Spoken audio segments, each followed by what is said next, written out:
Well, hello, everybody, and welcome to today's Top Leaders. I'm so excited to be with you here today and to share with you my very interesting guest, of whom I'm going to share his bio here in just a second. But one thing I want to be really clear about, everybody understands with today's Top Leaders, this show is all about helping you to become that leader that everyone wants to work for. We are all about what are the things that you can do to really differentiate yourself. What can you do so that you stand out and be more uniquely yourself? But also, we here in the whole show here of today's Top Leaders, we are embracing interesting and sometimes fringe topics that other people may not be talking about, or maybe it's something you've heard a little bit about, but you've never really delved into it. And so we've got such a conversation as that today. So let me introduce my guest and we'll jump into it. So today we have Dr. Kirk Adams with us. He is a professional speaker and the founder of Innovative Impact LLC, focusing on groundbreaking high-impact projects that accelerate the inclusion of people with disabilities in the workforce and supercharges a company's bottom line. Kirk Adams earned his PhD in leadership and change. He is known as a master connector of key decision makers in government, corporate America, the nonprofit sector, and disability advocates, guiding them to create collaborative solutions that have a real impact in increasing the employment of people with disabilities. Dr. Adams, thank you for joining me on today's Top Leaders. I'm excited. Thank you so much. I listened to a great podcast episode with your guest was Dr. Sarah Webb. It was inspirational for me, and Good. I am she's a tough act to follow, but here we go. That's awesome. That's great. Well, she's remarkable. And the work that she's doing around DEI and colorism is pretty remarkable. So it's wonderful. And that's an interesting nuance considering you are blind. Yes, well, I'm blind. I'm for those who can't see, I am a Caucasian male with I call it silver hair. But I am married to an African American woman, have been for 37 years, and we have two adult children who self-identify as African American people. The three of them, their skin colors are markedly different. So I was fascinated by Sarah's discussion of colorism. Yeah, it's great. It's such an important thing. And it's one of those, again, as I mentioned at the intro of this, that I like to get into kind of fringe aspects about business and leadership and whatnot, because these are little things that are absolutely coming into play, and leaders aren't even realizing that this stuff is coming into play, right? And so that's why I was really honored to have you join us here on today's Top Leaders to talk about disabilities and employees who have disabilities and what does this mean, right? And so So before we jump into it, though, I'm going to do a few rapid fire questions with you because it's kind of fun to help people kind of get to know you a little bit better. So, all right. So first of all, salty or sweet? Oh, so depends. Salty. If it's a sporting event I'm watching, it's salty. Okay. Salty and crunchy for basketball and baseball and football. That's awesome. I love it. All right. And what's your favorite book you've been listening to or maybe reading lately? Yeah, I read Braille. I read fiction every day. So right now I'm reading Brown Girl Dreaming by Jacqueline Woodson. I'd say it's a prose poem. It's beautiful. Writing's beautiful when you stop and reread a passage just because of the language. And she's remembering her childhood split between Greenville, South Carolina in the summer and Brooklyn during the school year. And my wife and I lived in Brooklyn for a while, so it's resonating.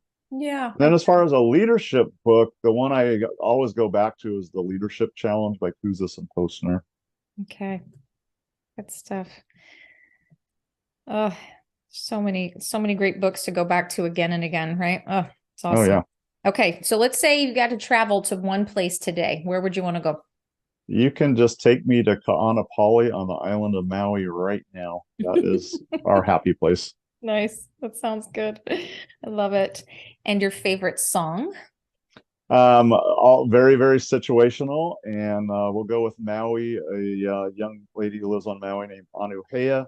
her song Perfect Day, because in Seattle right now it is going to be clear, sunny, and 77, which is a perfect day here. Yeah, that sounds good. I like it. All right. And then your biggest pet peeve. My biggest pet peeve is typos. I've led several organizations that produced a lot of content, and whenever there was a typo in something we put out to the public, I would say, I am the princess and typos are the pea. I just cannot stand typos. Right. Okay. That's good. We'll make sure there's no typos in our show notes for you. There you go. All right. So before we delve into this conversation about disabilities, let's just stop and talk about some basic definitions. Describe for us what do you mean by disabilities and any other kind of associated definitions that we need to have. Sure, sure. Well, well, that's a semester long course, so we'll go with there's a medical model of disability, which is still the prevalent one in our country, which means that a person with an impairment, some sort of typically functioning part of their body does not function. Typically is considered a broken person. As a broken person can only be less than a person who doesn't have an impairment. The social model, which is the liberating model, says that your impairment becomes disabling when it causes a poor fit between yourself and the environment we live in, the social and built environments, which we as humans have created. So an example, I'm totally blind. If I go into my meeting and I have my agenda in Braille, I'm not in a disabling condition. If you hand me a print agenda that I can't read, then my visual impairment has created a disabling situation for me. So it's very fluid. It depends on where you're interacting, with whom you're interacting. Disabilities can come and go. Anyone who's broken a limb and needed to use crutches or wheelchair was, I'm sure, in many disabling conditions because the world we live in is built for people who don't have those types of injuries, the typical person. Yeah. So another thing I like to kind of point out when I'm speaking in a group, I often say, is anyone in this room 5'2" or shorter? And clap your hands. Inevitably, there'll be a few. And I'll say, if you have to get something off a shelf that's 8 feet high, your physical characteristics are interacting with a part of the built environment that puts you in a disabling condition. You either are going to need to get a tool, like a step stool, or you're going to need to find a friend who's taller to form a team with you to get that item down off the shelf. So point being, disability is a result of how we've built our world, and our opportunity is to design our world to be a better fit for more people, more types of people with a wider range of physical characteristics.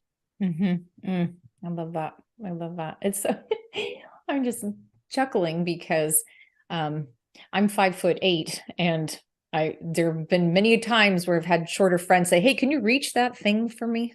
And I don't even consider myself tall, I'm like, right. yeah, I can. So, and then it, makes me appreciate what you're saying though about that the conditions of which that person is in, the environment, not the conditions, but the environment that they're in. They're quote unquote disabled from being able to participate within that environment. Yep. Fascinating. So we need to build more inclusive environments. Right. Yeah, exactly. So good. So, how about you tell us a little bit about your story? Sure. So I am a totally blind person. I was born as a sighted baby, and when I was 5 years old in kindergarten, my retinas both detached due to some hemorrhaging of some blood vessels that caused pressure that detached the retinas. my parents were young. I was born when they were in college, so they were in their mid-20s, and they were both starting their teaching careers. And I had a number of eye surgeries, and then I was ready to go back to school for first grade. The school here north of Seattle said, "Oh no, Kirk cannot come to school here. He needs to go to the state school for blind kids." So my parents visited the Washington State School for the Blind in Vancouver. This is the mid 60s. They were not pleased with what they saw as far as the level of academic activity. And my retinal surgeon was at University of Oregon Medical School in Portland. Someone told them the Oregon State School was great. They visited, they loved it. So they bless them. And I didn't, of course, realize at the time what a big deal it was, but they quit their jobs and moved the family to the state of Oregon so I could go to the Oregon State School for the Blind. Went there first, second, and third grade, learned how to read and write Braille, travel confidently and independently with a white cane, type on a typewriter. But more importantly, the school is run by a bunch of cool hippies, and they took us backpacking in the Three Sisters Wilderness area and horse Oh. riding and playing in the tide pools and building igloos and climbing trees and falling and scraping knees and doing all the things little kids do. So really learn how to love my body and my being as a blind person, and learned how to be very confident in moving throughout space and taking on challenges and learned how to learn. So it was, looking back on it, oh my gosh, so fortunate Right. that I had that opportunity. Many blind children don't have that experience. The other piece being I became totally blind. So as a first grader, there was no question I needed to learn Braille. I needed to learn to use a cane. 90% of people who are legally blind have some vision. So for many families and with kids, there's quandaries. Does my child need to learn Braille? Can they use large print? Can we use this technology that reads things out loud? Will that do? So there was no question. So I learned my blindness skills rock solid, and that's one of the predictors of success in employment is strong blindness skills if you're blind. Okay. And then my parents had high expectations of me. They were teachers. They expected A's on that report card. My dad was a basketball coach. He expected us to participate in athletics. I wrestled and ran cross country. Expected us to be involved in extracurricular activities. I was the sports editor for the high school paper, things like that. So again, and that's a predictor of successful employment for people with disabilities is high expectations from family, schools, and community. And many families like mine, they had never met a blind person in their life before they met me the day after my first surgery. And but they maintained high expectations of me. And unfortunately, many families, schools, and communities don't hold high expectations for kids with disabilities, and those low expectations often become internalized. So I had a couple good things going for me: the blindness skills, the high expectations, and the opportunity to have a lot of different experiences, try and fail, succeed, learn. I went to college, got a bachelor's in economics. I graduated Phi Beta Kappa, cum laude, 4.0 in my major, and then started applying for jobs. And I'd send out my cover letter and resume. I'd have a phone interview. They'd say, "Come on in for the in-person interview." And I'd walk in with my long white cane and my notebook with some Braille paper and a slate and stylus to take Braille notes. And, the confusion would set in the room. The person interviewing me wondering how in the world a person who couldn't see could do this job this young man is applying for. And as I got a lot of you are you are one of our three finalists, but we chose another person. And then I started saying, enough of that. I'm just going to start saying up front I have a disability. And if you have a visible disability, that's a decision you need to make in pursuing employment, when to disclose the disability. So I was writing in my cover letter, been totally blind since age 6. These are the tools I use. This is the technology I use. This is how I'll do the job. And then I wasn't even getting a phone interview. So I had that frustrating experience that so many people with disabilities have in knowing that have the talent, the motivation, the skills, you can bring great value to an organization, but not being considered because of the misperceptions on part of people who haven't had exposure to people with disabilities, don't have the knowledge. Yeah. I'm not blaming people for not understanding, but it's certainly a factor. Took a job selling municipal securities over the phone as a commissioned licensed securities broker. Had sent a resume to a small brokerage firm. The sales manager had also gone to Whitman College, also was an econ major, called some of the professors that we both had. He was like 12, 15 years before me, and asked, could Kirk sell tax-free bonds over the phone? And I said, oh, of course he could. So I took that job, not my job of choice, but earned enough to marry my college sweetheart and buy a house and have our kids. And then turned 30. Got very clear I didn't want to do that the rest of my life, and went through a process with the What Color Is Your Parachute book, and got clear that I wanted to be in the nonprofit sector. I wanted to be in leadership, and I wanted to work for nonprofits that created employment opportunities for other people who are blind. Entered the field through fundraising on the advice of one of the CEO of a nonprofit here, Planned Parenthood of Western Washington. I went to talk to her and told her my story and said, could you give me some advice on how to get into this nonprofit sector? And she said, well, I was also a securities broker and I made that pivot, and I think you should become a fundraiser because you've talked to wealthy people about their finances for the last 10 years, and there's a huge need for professional fundraisers.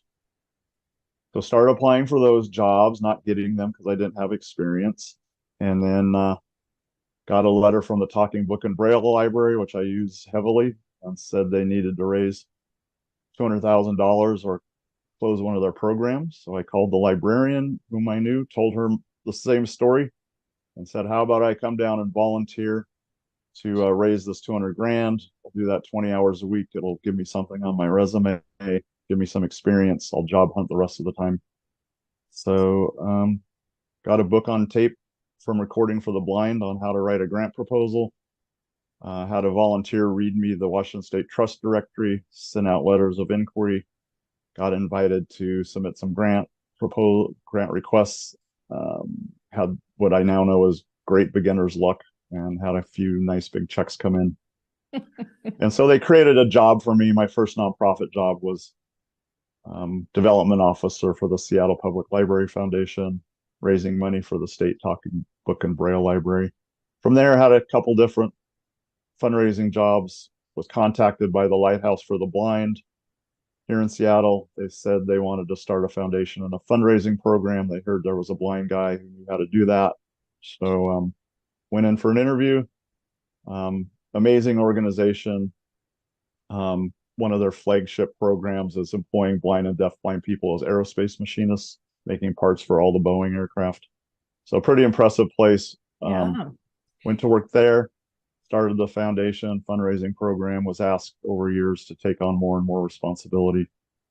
And they intentionally positioned me to be qualified to become the CEO there. My predecessor was a sighted person. He had determined part of his legacy would be to have a blind person in the head role. Mm. So they hired a consultant who worked with me on a professional development plan, mapping my knowledge, skills, and abilities against what it would take to be a CEO, putting development plans in place for where there were gaps. About a 15-month process. And then Lighthouse hired a search firm. Went through a process. I was given that awesome opportunity. I was there for 8 years as the CEO. We grew from 27 million to 95 million in revenue and drove wages up for our blind and deafblind employees by 40%. expanded into 10 more locations. So it was great experience. In the meantime, was asked to join the board of the American Foundation for the Blind, which was Helen Keller's organization, the most iconic blindness organization. I joined that board. They were in a financial straits, eating the corporate reserve at an unsustainable rate. After a couple of years on the board, they did a CEO search. In a moment of weakness, my wife agreed that I should put my name forward because that would require us to move. And I was given that opportunity. We moved from Seattle to New York, lived in Brooklyn, worked in Manhattan, went through a strategic planning process, did all the hard things you need to do to turn an organization around financially, reducing headcounts and closing offices and selling buildings and streamlining programs. Moved to DC, was involved there for 6 years. Succeeded in turning it around, put 2 good growth years together, moved back home, and started a little consulting practice, working with innovative, creative, forward-thinking companies who understand they can supercharge their business bottom line by intentionally being inclusive of people with disabilities. So helping companies do that. And amongst all that, finished my doctorate in leadership and change in 2019. And my dissertation was an ethnographic study of blind adults successfully employed in large corporations. So that's a lot of me talking. Yes, that's good. So that it's been a winding road. It sounds more linear than it really was.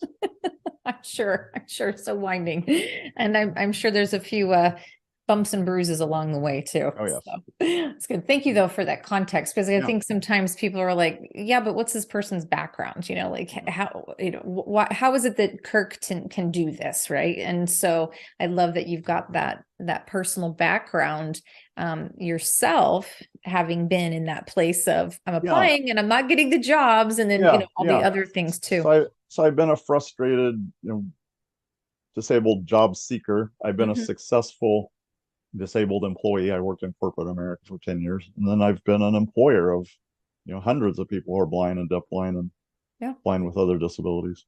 Yeah, I love that. Good perspective. So let's delve into maybe a case study of a company that you'd like to share with us. Love to. Yeah, go ahead and get into that. And because I think the context of the story of a business and the situation will be really illustrative for people. Yeah, so I'll talk to you about one of my clients, a company called Nova Coast, and they are a cybersecurity company that provides cybersecurity services. They're privately held. They have about 400 employees currently.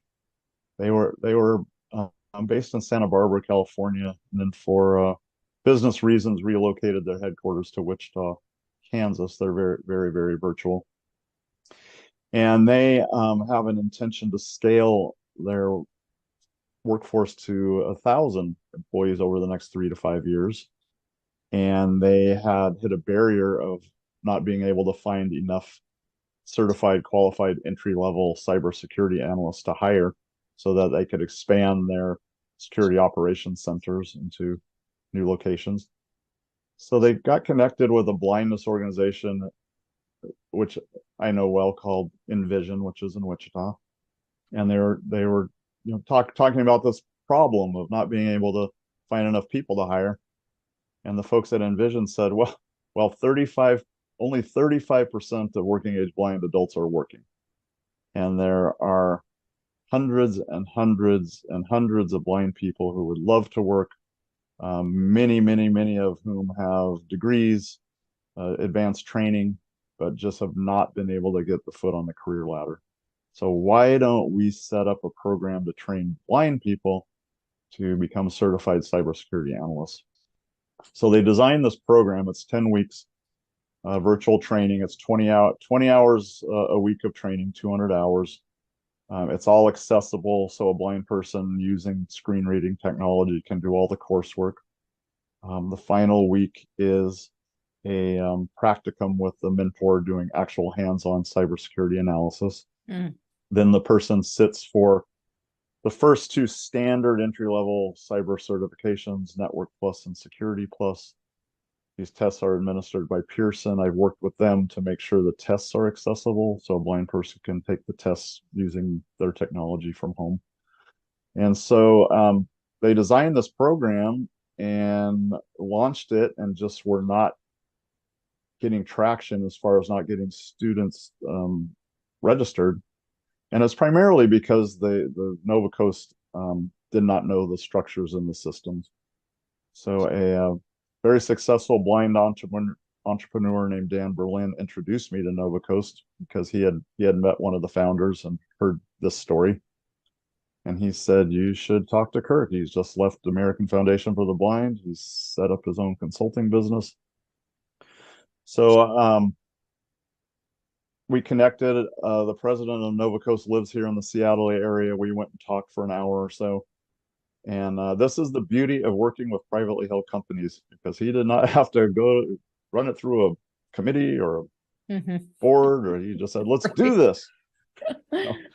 So set up a pilot here in Washington State with the Department of Services for the Blind, the head of whom I worked with at the Lighthouse. He set aside funding for the first 15 students. So we have our first students starting here. Little known secret, there's a thing called the Vocational Rehabilitation System. It is funded by the Department of Education, federally, the Rehabilitation Service Administration. There's at least one and often two vocational rehabilitation agencies in each state.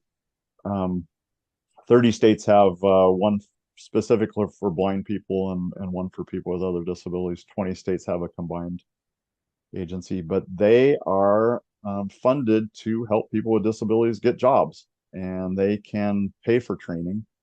In this case, this cybersecurity training, we call it the Apex program, costs $6,000. If a blind person in a state where it's set up wants to do it, VR can pay for the training. They can buy the equipment.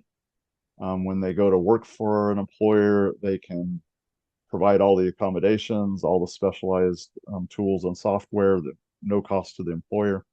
They can provide salaries during an on-the-job training period. They can do tons and tons of stuff. So I got them set up here in Washington State, Kansas, Indiana, Alabama, and we just got set up in Florida. So prior to this wonderful conversation, I was talking to the head of the School for the Blind in Florida about their graduates and the challenges their graduates have in finding work. And we're going to move forward at looking at how we can help track some of the appropriate students into the cybersecurity training and the cybersecurity career. And when the entry level jobs are 80 or 90,000, once you're in cyber, there are just a myriad of career pathways. Yeah. So I'm super excited about it. That's awesome. Back of the envelope, I think I can move 400 blind people a year into cyber security careers. And Nova Coast runs 2 cybersecurity conferences a year. They call them Innovate. I attended one in Phoenix last fall and one in Nashville in March. I've talked to probably 80 chief information security officers, which I now know are called CISOs. So I talked to 80 CISOs from Blue Cross Blue Shield, Kaiser Permanente, AT&T, Chase, Penn Fed Credit Union, and they all have the same issue. They cannot find enough qualified entry-level cybersecurity people to hire, and they are all super excited to interview any blind or low vision person who goes through the Apex program and receives these certifications. So that's one example.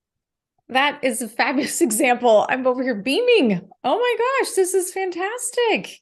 Yeah, it's just connecting the dots. Everyone's competing for talent. They can't find enough qualified people to hire. And then there's this huge pool of people who are talented, motivated. And the other conversation I have is living every day as a person with a disability allows you to develop strengths and assets in the areas employers say they want. So if you are a person with a disability living in this world, as we discussed, that was not built for you to succeed in, and you are able to make your way, you have developed extraordinary strengths in creativity, creative problem solving, how to work cooperatively, collaboratively with other people, how to communicate with all different kinds of people, how to analyze and manage risk, grit, resilience, persistence, all the things employers say they are looking for. Mm-hmm. That's yes. And what an interesting way to come at helping.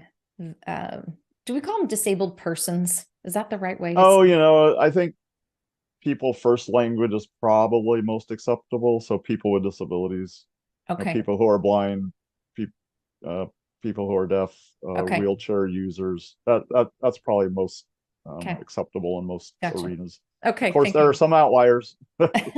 Always, There are some always are. disability advocacy groups that like it the other way. Okay, gotcha. So the people with disabilities, I love that you keep bringing it back to this really basic, simplified thing of, listen, the world as we know it is not really set up for people with disabilities, Right. and yet they're getting through their days, they're doing this stuff, and they're having to do it with so much more intention than the perhaps the folks who are able to walk around without any kind of assistance, right? And so Right. it's I mean, remarkable. you find a blind person, you're going to find someone who's really well organized, has a Mhm. really good short-term memory, and doesn't take no for an answer. Mm-hmm. I like that. I'm sure your wife doesn't like that sometimes. Yeah, we complement one another Yeah. nicely. Let's Oh, put it that way. sure. Yeah, for sure. Yeah. If you've stayed together 37 years or Yeah. so, you said, then I'm sure you figured that out. Yep. So Yep. these are good examples, Kirk, of, for what can leaders be thinking Hmm. differently when they're thinking Yeah. about, okay, how can I engage with people who have disabilities, right? And Yeah. so let's talk about that a little bit. So Yeah. if again, here at today's top leaders, we're speaking to the leadership audience. Yeah. And so what are some key things, maybe two or Yeah. three things you want them to Yeah. know? Yeah. So the companies I'm typically working with have a authentic intention around inclusion. So diversity, equity, inclusion, DEI is a little shorthand term for that Mm-hmm. kind of way of thinking. And they've usually done something around race and gender.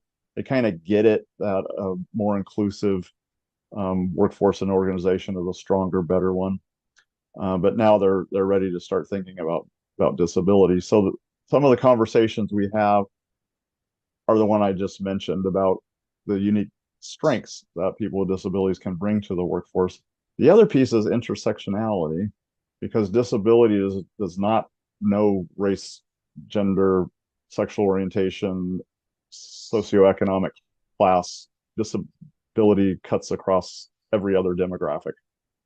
So if you are intentional and effective in being inclusive of people with disabilities, because of intersectionality, you're going to be including every demographic. So that's kind of a light bulb that goes off sometimes. Yeah. And then the other piece is there are structures out there that are designed to lead to employment for people with disabilities. However, they are very siloed. They don't often talk to one another. So what I'm able to do is say, let's bring the right people around the table. We all share a common goal of better employment outcomes. We're all falling short of where we'd like to be. Let's see what each player can add to the mix here, so we can improve acceleration toward all of our missions. So Mm-hmm. there's a book called Forces for Good. That's a little bit of a heavy read, but it's research-based empirical information, and it basically says any effective large-scale transformation requires four sectors to be aligned, and that's government, corporate, nonprofit, and community. Mm. So that's what I really do. Another little example, I'm working with a Seattle theater group. They run three historic theaters here in Seattle, mostly music venues. They have something like 760 performances a year between the three theaters. And they have a commitment to be inclusive of the entire community. Mm-hmm. And they feel they have fallen short in including people with disabilities. Mm-hmm. So I'm working with them right now to put together a plan. And the plan is going to be really pretty simple. We'll connect with the vocational rehabilitation system because, as I mentioned before, they have resources, billions of dollars, thousands of staff. Um, Less than 10% of companies and organizations who say they want to hire more people with disabilities are connected with the vocational rehabilitation system. So I'll get the right people from Voc Rehab in. Then we'll connect with 3 or 4 of the nonprofits who gather philanthropic dollars who have a mission of supporting people with disabilities in employment. Yeah. Then we'll talk to some other of the big players in town who have been successful in disability employment, Microsoft being a poster child for disability inclusion. So we'll talk to them. They're across the lake here. Yeah. And then we will reach out to the National Federation of the Blind chapter here in the state, the American Council of the Blind chapter, other disability advocacy groups for other disabilities. And we'll bring them all together and outline some critical pathways. And we'll accelerate inclusion of people with disabilities in the staff at the Seattle Theater Group. And they have 500 volunteers. We'll be able to incorporate a lot of people with disabilities into their volunteer ranks. And we'll help them fulfill their mission and their stated goal of being inclusive of the entire community here. Mm-hmm. Mm-hmm. Mm. I like that. That's remarkable. So it's not rocket science, Jen. No, no. And yet, coming back to who you are at your core, such a connector, right? And knowing these different groups and bringing them together. And that's beautiful. I love that. What a great dance. That's fun. And yeah, that's really awesome. One thing I'm really do a lot of work around is compassion in workplaces. And so I would like to get your take on compassion and how can leaders have compassion, not only for themselves and maybe not knowing and understanding this stuff, and then moving toward compassion with and for those people that have disabilities in their teams, right? Yeah. And research shows that intentional significant inclusion of people with disabilities shifts the corporate culture to one of caring, compassion, thoughtfulness, respect, dignity for everybody in the organization. And a beautiful example is the Walgreens distribution center in Anderson, South Carolina. A gentleman named Randy Lewis, who's retired now, but he was chief of supply chain for Walgreens, has an autistic son. He was tasked with building a new distribution center from ground up in Anderson. So he worked with Walgreens leadership to get buy-in that he could design that operation to be inclusive of people with disabilities from the beginning. So their technologies are designed to support people with developmental disabilities primarily. So for instance, on the picking and packing of items for shipping, it not just shows a item number, it shows a picture of the item. It graphically shows how many of that item need to go into a container, things like that. So they have 40% of their employees have people with disabilities out of 550 employees. And you can search engine this and look for Walgreens, Anderson, South Carolina. But they are the most productive of their 20 distribution centers. They have the lowest absenteeism, the lowest turnover, the best safety record, the best morale, the best customer perception. And if you, as I did, I spent a day there last September talking to their managers, and they love working there. They've never had a work experience like that in their lives. Everyone cares about each other. Everybody is mindful of what every person, not just people with disabilities, this is across the board. Everyone's mindful of what does everybody need to feel fulfilled and successful in their job. How do we build teams that are inclusive? How do we make sure to include everybody on projects? So it's transformed their culture. Mm-hmm. and it is a culture of compassion. But it's not, I'll just say it's not a pity for the person with a disability.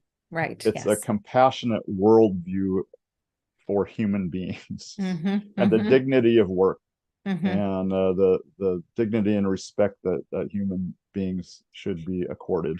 Mm-hmm. And the inclusion of people with disabilities has been a catalyst for that, a focus for that, an accelerator of that. Wow. But Yeah. it's a beautiful story that I Yeah. hope is replicated over and Right? over and over across our great Yeah. land. Oh, I would love that. That sounds amazing. And I love that it's and how it's far and wide within the company, right? You're talking about in Mhm. that particular, distribution center. And Yeah. but I'm just thinking, man, when you think about compassion, and there are a Right. lot of people who when they're observing, today's top Mhm. leaders, they're like, they don't have that in their company. They're not going to Mhm. go necessarily always start up some division of the company that's what they're going to do. Yeah. Right. But, but Yeah.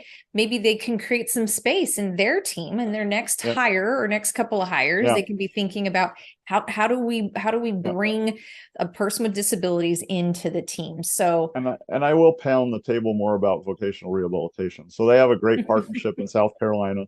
The South Carolina Vocational Rehabilitation Agency, has hundreds of people that are working with. They select the ones that they think would be a good fit at the Walgreens distribution center. They come in for a 6 week kind of work experience where they're doing some hands-on. Is this a good fit for the employee? Is it a good fit for Walgreens? The state pays the person a full salary during that 6 week period. Walgreens doesn't spend a dime. Then they get to select those that are a good fit at the end of that period, and they become an Mhm, employee. mhm. Another cool example. I was at the Disability In conference, which we can talk about disability in, but there was a gentleman who ran a high-end internal help desk at Cisco, and he was given this department to run, and it wasn't doing so well on the metrics, and he was tasked with improving it. And there were a lot of vacancies, and he had had a blind roommate in college, so he knew blind people are just as capable as sighted people given the right fit with the environment and the right tools and training. So he contacted the state of California vocational rehabilitation system department for the blind, which at any given moment has 8,000 people looking for work. Wow. Okay. And they sent him some qualified applicants, and he hired a couple blind people, and then he hired a couple more and a couple more. So he has a significant percentage of his department people who are blind specifically. And Hmm. again, the metrics shot up the scale. Best performance they've ever had. Shortest call times, best accuracy, best satisfaction from their internal customers. So Wow. that's just another little example. Yeah, that's awesome. And it started with I let's start with one, right? A couple of people, Yep. right? And then we just can Yep. go from there. So, Yeah, and I the love that. research shows once a department or a company hires a person with a disability, they're much more likely to hire more. Yeah. Yeah. And I suppose that's the case with other things too, right? And Yep. so Yep. it makes sense. Yeah, Absolutely. it's that first one. It's that first, how do you step over that hurdle and Hmm. get going with it? Oh, beautiful, beautiful, Kirk. So as we're wrapping up this conversation Yeah. today, what's one real pearl of wisdom that you want to leave people? What's like the one thing that's really in your heart that you really, really want people to know? Um, the world is changing. We have fits and starts and bumps and twists and turns, but um, competition is fierce. We need to be efficient. We need to be mindful of all of our stakeholders, the community, the environment, etc. And we need to be inclusive of everybody for this humankind to thrive. We Hmm. can't we can not exclude anyone's talents, passion, motivation from being brought to bear on the huge issues we're facing. So to intentionally remove those barriers to inclusion for people with disabilities is good on so many levels for the disabled person, of course, their family, their dreams, their ability to thrive, for the individual organizations, companies, nonprofits, government agencies, but also for all of us. We've got a cold night, and we got a campfire burning here, and there are people standing out in the cold Yeah. that we need to bring in Yeah. around the circle. Oh, I love that. That's beautiful. And what's the one place that people can get in touch with you? Where's the best? LinkedIn is really the best. Okay. I'm on it all day. So it's Kirk Adams. My company is called Innovative Impact LLC. Okay. I think if you put in Kirk Adams Seattle on the first one that comes up. Nice. So Okay. LinkedIn is a great way. Good. Okay. We'll make sure to link that in the show notes as well. Perfect. Oh, Kirk Adams, thank you for joining me Yeah, today thank you, here on Jen. today's Top Leaders. I really appreciate you illuminating and allowing me to have a seat at your bonfire. This has been really Yeah, awesome to enjoy, and I'm gonna hand you off some salty snacks. right on. Very good. Thank you. Thanks. We'll see you again. Thank you, everybody, for joining me today for today's Top Leaders. Go out there, do those things that you can for yourself and for your people, because you're worth it and they are worth it.